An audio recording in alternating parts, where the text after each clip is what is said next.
10वीं कक्षा के सभी धुरंधरों, पढ़ाई करो। देखो भाई, ये नया वीडियो है जो विज्ञान में जो चैप्टर है विद्युत का, फिजिक्स वाले में, मतलब भौतिकी में जो एक चैप्टर है विद्युत, उसके प्रश्न लिखे हुए हैं और हमने लगभग जो प्रकाश का परावर्तन तथा अपवर्तन था उसके क्वेश्चन करा दिए हैं। आपको बहुविकल्पी भी करा दिया है और जो न्यूमेरिकल क्वेश्चन थे, आंकिक प्रश्न जो लॉन्ग आंसर टाइप में आते हैं दीर्घोत्तरी में, वो भी करा दिए हैं। फिर उसके बाद जो दूसरा चैप्टर था मानव नेत्र एवं रंग बिरंगा संसार, रंग बिरंगा संसार, भाई थोड़ा जुबान फिसल जाता है, रंग बिरंगा संसार, उसके भी जो प्रश्न थे वो भी हमने आपको करा दिया है, वो भी बहुविकल्पिक। ठीक है, उसमें क्यों न्यूमेरिकल नहीं बनता है, इसलिए हमने उसका न्यूमेरिकल पार्ट नहीं कराया है। देखिए, मैं आपको एकदम सच्चाई बताता हूँ कि अगर आप फिजिक्स में अच्छा नंबर लाना चाहते हैं और फिजिक्स में अच्छा नंबर लाना चाहते हो तो 2 ही चैप्टर ऐसे हैं जिसमें से आपको न्यूमेरिकल वाले प्रश्न पूछे जाते हैं, आंकिक प्रश्न। एक तो पहला चैप्टर जो था कौन सा, प्रकाश का परावर्तन तथा अपवर्तन।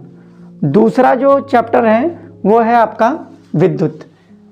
इन्हीं दोनों चैप्टर में से आपका न्यूमेरिकल बनता है, आंकिक प्रश्न। तो इसी दोनों चैप्टर को अब ये जो चैप्टर चल रहा है भाई, बहुत अच्छे तरीके से पढ़ाएंगे आपको कि अगर विद्युत के क्वेश्चन अगर आपके एग्जाम में आए तो अच्छे तरीके से लग जाए। ठीक है, शुरू किए हैं। एमसीक्यू पहले करेंगे, इसमें कुछ न्यूमेरिकल भी लिखे गए हैं, वो भी आपको बताएंगे।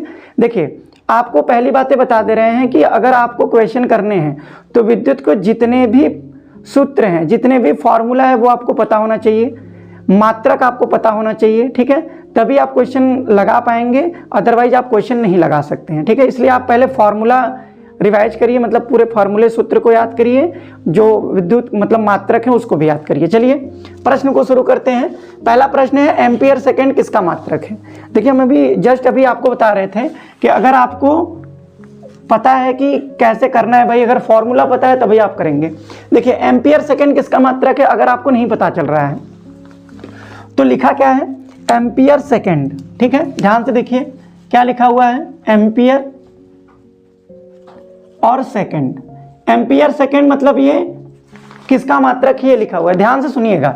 एम्पियर किसका मात्रक होता है, विद्युत धारा का। विद्युत धारा का मात्रक क्या होता है, एम्पियर। और सेकंड किसका मात्रक होता है, समय का। ठीक है, सेकंड किसका मात्रक होता है, समय का। विद्युत धारा किसका मात्रक है, अब देखिए आई, इसको आई बोलते हैं। एम्पियर सेकंड मतलब, ध्यान से देखिए, इसको आई बोलते हैं, विद्युत धारा मतलब आई, और समय मतलब टी। और आई इंटू टी क्या होता है, आप पढ़े होंगे Q बराबर आई इंटू टी। अब Q क्या है, Q है हमारे पास चार्ज, आवेश। ये क्या है, आवेश। क्या है, आवेश। अब देखिए आवेश का मात्रक आपको पता होगा कि आवेश का एसआई मात्रक क्या होता है, कूलाम होता है। लेकिन आपसे पूछा क्या गया है, एम्पियर सेकंड, कूलाम नहीं पूछा गया है। तो एम्पियर सेकंड को ही कूलाम बोला जाता है, लेकिन कूलाम आपको डायरेक्ट दिया नहीं है। तो तभी कह रहे हैं कि अगर आपको ये पता होगा कि विद्युत धारा को आई से दिखाते हैं, एम्पियर का मतलब एम्पियर विद्युत धारा का मात्रक है, और समय जो है वो सेकंड जो है वो समय का मात्रक है, तब यहां से आप सूत्र बना के इसको बता सकते हैं। ठीक है, तो अब एम्पियर सेकंड किसका मात्रक है, तो सर आवेश का मात्रक है। ठीक है, किसका मात्रक है, आवेश। अगर एम्पियर सेकंड को और बोला जाए, क्या बोला जाता है, तो एम्पियर सेकंड को कूलाम बोला जाता है। ठीक है, तो आवेश का मात्रक या तो कूलाम लिखा होगा या तो एम्पियर सेकंड लिखा होगा। कौन सा ऑप्शन होगा, विद्युत ऊर्जा का नहीं, विद्युत वाहक बल ये भी नहीं, आवेश का बिल्कुल सही। पहले प्रश्न का ऑप्शन नंबर सी बिल्कुल सही है। चलिए दूसरा प्रश्न करेंगे। दूसरा प्रश्न लिखा हुआ है, R1 व R2 प्रतिरोधों के 2 तार समांतर क्रम में जोड़े जाते हैं, इनका तुल्य प्रतिरोध क्या होगा। ठीक है, मतलब कि प्रतिरोधों का संयोजन आपसे पूछा जा रहा है। प्रतिरोधों का संयोजन 2 तरीके से संयोजन होता है, एक श्रेणी क्रम संयोजन और दूसरा समांतर क्रम संयोजन। अगर हम श्रेणी क्रम संयोजन की बात करें, अगर प्रतिरोधों को श्रेणी क्रम में जोड़ा जाएगा तो R इक्विवेलेंट कैसे निकाला जाता है, तुल्य प्रतिरोध। R इक्विवेलेंट मतलब इसको तुल्य प्रतिरोध बोलते हैं। ये होता है R1 plus R2 plus R3 dot dot dot. ठीक है, ऐसे जोड़ दीजिए। लेकिन अगर समांतर क्रम में पूछा जाए कि समांतर क्रम में कैसे जोड़ा जाता है, तो समांतर क्रम में जो इसका तुल्य प्रतिरोध होता है वो क्या होता है, 1/R equivalent equal to 1 upon में R1 प्लस 1 अपॉन में R2 प्लस 1 अपॉन में R3 डॉट डॉट डॉट। ठीक है, तो श्रेणी क्रम में पूछेगा तो ऐसे, और समांतर क्रम में पूछेगा तो इसमें। ध्यान से समझिएगा, समांतर क्रम में हम R इक्विवेलेंट निकालते हैं, 1/R इक्विवेलेंट नहीं निकालते हैं। लेकिन हमको कितने का पूछा गया है सर? 2 प्रतिरोधों का पूछा गया है, R1 व R2 का। तो अगर 2 प्रतिरोध की बात करेंगे तो उनका तुल्य प्रतिरोध कैसे निकाला जाएगा? ध्यान से देखिए, मान लेते हैं तुल्य प्रतिरोध R इक्विवेलेंट है, तो ये क्या हो जाएगा? 1/R इक्विवेलेंट बराबर 1 में R1 प्लस 1 में R2। ठीक है, इसका एलसीएम ले लेते हैं, तो ये हो जाएगा R1 इंटू R2। R1 से R1 कटा, क्या बचेगा? R2। तो R2 में 1 का मल्टीप्लाई हुआ R2, R2 से R2 कट जाएगा, क्या बचा? R1। R1 में 1 का मल्टीप्लाई करेंगे तो क्या आ जाएगा? R1। लेकिन ध्यान से समझिएगा, ये हमारे पास 1/R इक्विवेलेंट आ रहा है भाई। ठीक है, आपको चाहिए क्या? R equivalent. तो इसको उलट दीजिए, तो जब हम इसको उल्टेंगे तो ये क्या हो जाएगा? R1 इंटू R2 अपॉन में R1 प्लस R2। तो ये होता है समांतर क्रम में 2 प्रतिरोधों का। जिसमें ये ऑप्शन मिल रहा है वो लगा दीजिए, नहीं होगा पहला, दूसरा भी नहीं होगा, तीसरा सही है, R1 इंटू R2 अपॉन में R1 प्लस R2। ठीक है, अब देखिए तीसरा प्रश्न क्या लिखा हुआ है। तीसरा प्रश्न आपका न्यूमेरिकल है, तीसरा और चौथा लिखा है किसी विद्युत बल्ब पर 440 वाट 220 वोल्ट अंकित है, बल्ब फिलामेंट का प्रतिरोध क्या होगा? बल्ब फिलामेंट क्या होता है? देखिए, अगर आप बल्ब देखेंगे, जो पहले 10 रुपए वाला बल्ब मिलता था, जो येलो कलर का पीला पीला जलता था, तो जब आप उसको बुता देंगे तो आपको दिखेगा इस तरीके का, इस तरीके का आपको दिखेगा, बल्ब में इस तरीके का लगा होता था। ठीक है, अगर मान लीजिए मेरे पास बल्ब है तो ऐसा लगा होता था। तो पूछ रहा है ये जो फिलामेंट लगा है इसका प्रतिरोध क्या होगा? हालांकि इससे हमको नहीं मतलब है, हमको जो डाटा दिया है उस पे ध्यान देंगे। क्या लिखा है? बल्ब पर अंकित क्या है? ऐसे लिखा हो 440 वोल्ट, सॉरी 440 वाट 220 वोल्ट। देखिए, क्वेश्चन पकड़ने का एक ही तरीका है भाई। क्या तरीका है? ये जो सामने आपको लिखा गया है वाट और ये जो लिखा गया है वोल्ट, आपको पता करना है कि ये किसका मात्रक है। ठीक है, तो याद रखिएगा, वाट किसका मात्रक होता है? विद्युत शक्ति। विद्युत शक्ति का मात्रक क्या होता है? वाट। विद्युत शक्ति, और विद्युत शक्ति को किससे दिखाते थे सर? P से दिखाते थे।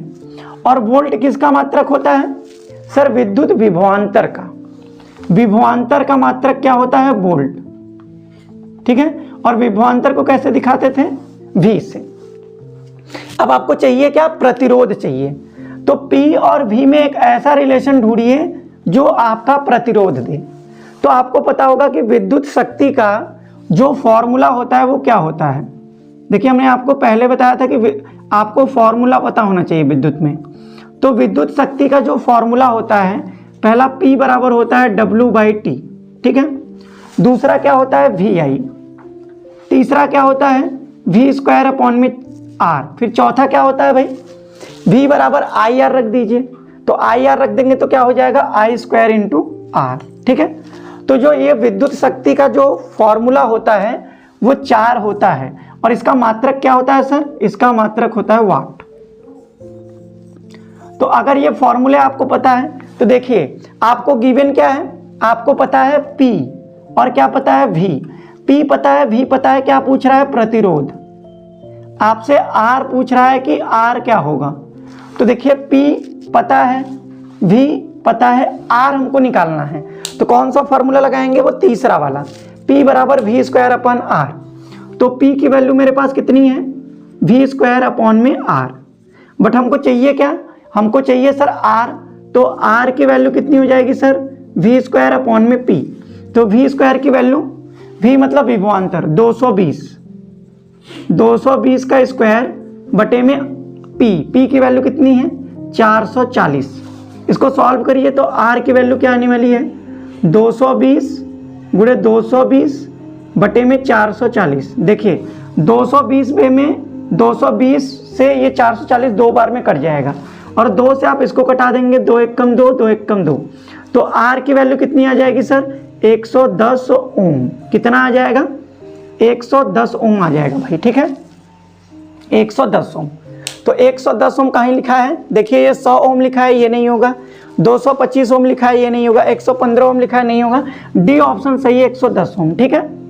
तो देखिए या आप ये अगर फॉर्मूला आपको पता नहीं है तो आप लिखते चलिए, ठीक है। विद्युत शक्ति के ये 4 फॉर्मूले होते हैं। 5वें प्रश्न की ओर चलेंगे भाई। 5वां प्रश्न बहुत इंपॉर्टेंट है, अच्छा प्रश्न है। 3 नंबर में भी ऐसे प्रश्न पूछे जाते हैं, हालांकि ये एमसीक्यू में पूछा गया है, लेकिन अगर आप इसको ढंग से करेंगे तो ये आपको समझ में आ जाएगा। देखिएगा ध्यान से, प्रश्न पढ़िए पहले। किसी पदार्थ के L लंबाई तथा A परिच्छेद क्षेत्रफल के तार का प्रतिरोध 4 ओम है, ठीक है। देखिए प्रतिरोध का संबंध हमको बताना है किससे, लंबाई और क्षेत्रफल से। करा इसी पदार्थ का क्या क्यों बोल रहा है भाई, इसी पदार्थ इसलिए बोल रहा है कि जिस पदार्थ का पहले तार है उसी पदार्थ का तार बना हुआ है। उसी पदार्थ का अगर तार बना हुआ है इसका मतलब उसका विद्युत प्रतिरोधकता जो होगी वो क्या होगी, समान होगा। रो जिसको बोलते हैं रो। करा इसी पदार्थ के अन्य तार की लंबाई जिसकी लंबाई 2L और तथा परिच्छेद क्षेत्रफल A/2 हो तो उसका प्रतिरोध क्या होगा, ठीक है। देखिएगा ध्यान से, ये आपसे कह रहे हैं कि एक मान लीजिए मेरे पास एक कोई तार है भाई, देखो ध्यान से। मान लीजिए इस प्रकार का मेरे पास कोई तार है, ठीक है। इस प्रकार से कोई मेरे पास तार है जिसका प्रतिरोध A है और लंबाई जो है वो L है, और इसका जो प्रतिरोध दिया हुआ है वो कितना दिया हुआ है, R की वैल्यू 4 हो, ठीक है 4 हो। करा सेम पदार्थ होना चाहिए, लेकिन लंबाई कितनी हो गई सर, लंबाई हो गया 2L, मतलब इसको हमने बढ़ा दिया,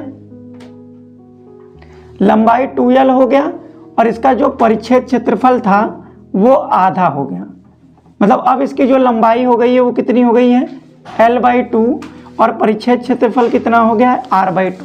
तो पूछ रहा है कि इसका प्रतिरोध R डैश क्या होगा, मान लेते हैं इसका प्रतिरोध R डैश है, तो वो क्या होगा। तो आपको पता होना चाहिए कि प्रतिरोध, लंबाई और परिच्छेद क्षेत्रफल में एक रिलेशन होता है, वो रिलेशन होता है sir R = ρL/A। R = ρL/A। और रो क्या है, रो है तार का विशिष्ट प्रतिरोध। क्या है, विशिष्ट प्रतिरोध, या जिसको बोलते हैं वैद्युत प्रतिरोधकता, ठीक है। तार का क्या है, विशिष्ट प्रतिरोध। अच्छा, विशिष्ट प्रतिरोध जो होता है वो पदार्थ का गुण है। पदार्थ का गुण का मतलब जैसे अगर कापर का वायर है, मतलब कि तांबे का तार है, तो तांबे का तार चाहे छोटा रहे, चाहे बड़ा रहे, चाहे मोटा रहे, उन सब के लिए रो क्या होगा, वो समान होगा। लेकिन अगर एक तार तांबे का है, दूसरा तार एल्युमिनियम का है, तब दोनों का जो रो होगा, मतलब विशिष्ट प्रतिरोध होगा, वो क्या होगा, अलग अलग होगा। इसीलिए इन्होंने लिखा है इसी पदार्थ का। इसी पदार्थ का मतलब जिस पदार्थ का, मतलब दोनों तार जो है वो एक ही पदार्थ के क्या है, बने हुए हैं, तो रो क्या होगा, सेम होगा। तो किस पे डिपेंड कर रहा है, लंबाई पे और प्रतिरोध पे। तो देखिए अगर हम न्यू प्रतिरोध की बात करें, नया प्रतिरोध, तो वो कितना होगा, वो मेरे पास होगा सर R डैश = रो। अब जो लंबाई है वो कितनी है, 2L, तो यहां से रखेंगे 2L, और जो क्षेत्रफल है वो कितना आएगा, वो आएगा सर A/2। देखिए ये 2 ऊपर चला जाएगा, तो R डैश मेरे पास होगा क्या, 2 × ये वाला 2 निकाल दीजिए, 2, और क्या बचा, रो L और A, तो ये हो जाएगा ρL/A। देखो क्या किए हैं भाई, ध्यान से समझिएगा। ये वाला जो स्टार लगा रहे हैं, ये वाला जो 2 है वो ये है, ये वाला जो 2 है वो ये है, तो ये 2 ऊपर गया और ये वाला 2 यहाँ, तो 2 दूना 4 हो गया। रो अपने जगह है, L अपने जगह और A अपनी जगह है। तो देखिए, और ये हम ऐसा क्यों कर रहे हैं, क्योंकि R = ρL/A कितना दिया है, 4 ओम। तो ये जो वैल्यू दी है वो कितनी है, 4 ओम। तो जो R डैश होगा वो कितना आ जाएगा, 4। देखो 2 दूना 4, और इसकी वैल्यू कितनी है भाई, 4। वो कहाँ से पता चला हमको, यहाँ से समीकरण 1 से, ठीक है। ρL/A कितना है, 4 ओम, तो ρL/A की जगह कितना रख दिए हैं, 4 ओम। तो आर डैश की वैल्यू कितनी हो जाएगी, 4 चौका 16 ओम। ठीक है, तो जो नया प्रतिरोध होगा जो नया तार होगा उसका प्रतिरोध कितना होगा, 16 ओम। कौन सा ऑप्शन है भाई, सी ऑप्शन बिल्कुल सही है। ठीक है, सी ऑप्शन बिल्कुल सही है। अब देखिए पांचवा प्रश्न क्या लिखा है, निम्नलिखित में से कौन किसी परिपथ में विद्युत शक्ति, देखिए अभी आपको बताए थे विद्युत शक्ति के फॉर्मूले 4 बताए थे आपको, इसी में से पूछ रहा है को नहीं प्रदर्शित करता है, कौन विद्युत शक्ति को प्रदर्शित नहीं करेगा। तो अभी हम आपको बताए थे विद्युत शक्ति P बराबर क्या होता है सर, W/T, या होता है VI, या होता है V²/R, या होता है I²/R। इन चारों से अलग जो आपको दिख रहा है वो आंसर होगा।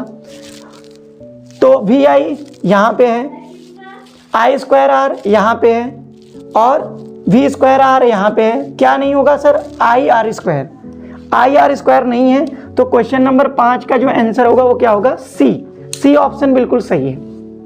ठीक है, देखो तो ये भाई 5 प्रश्न थे विद्युत के, बिल्कुल अभी शुरू ही किए हैं। MCQ भी आपको कराते रहेंगे और अगले वीडियो में आपको ऐसा हो सकता है कि MCQ के साथ आपको जो आंकिक प्रश्न हैं दीर्घ उत्तरी वाले वो भी आपको मिले। ठीक है, बहुत अच्छे से पढ़ाई कीजिए, इसी चैप्टर से न्यूमेरिकल बनेगा या फिर पहले चैप्टर से। अगर आप पढ़ेंगे तो आपका पेपर अच्छा जाएगा। जय हिंद।